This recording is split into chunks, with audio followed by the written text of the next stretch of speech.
In this video, I'm gonna teach you how to use your Capital One virtual card in store. It's a very easy process, so make sure to follow along.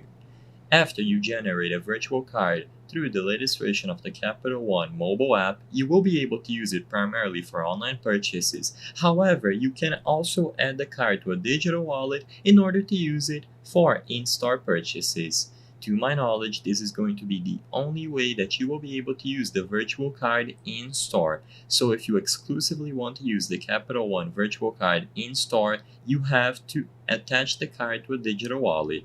Usually, for Android users, you are going to have to link the card to the Google Pay wallet, and if you are using an iOS device instead, you will be redirected to the Apple wallet to be used with Apple Pay. Regardless of which digital wallet you have, the process is mostly the same, and all that you have to do is either go to the Capital One mobile app, choose the option to view the virtual card, and in there, you have to note down the card number, expiration date, and security code. Usually, there will be the option to add the card to an Apple wallet or a Google wallet, and you will be redirected to the respective wallet immediately.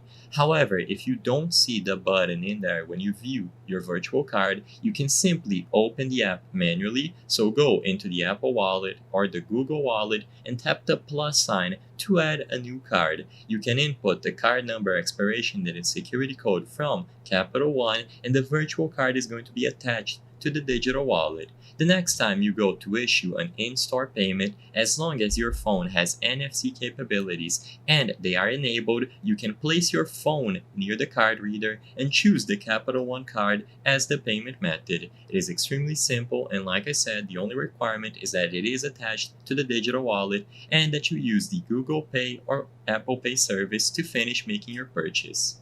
I hope I was able to help you on how to use Capital One card in store. If this video helped you, please be sure to leave a like and subscribe for more very easy tips. Thank you for watching.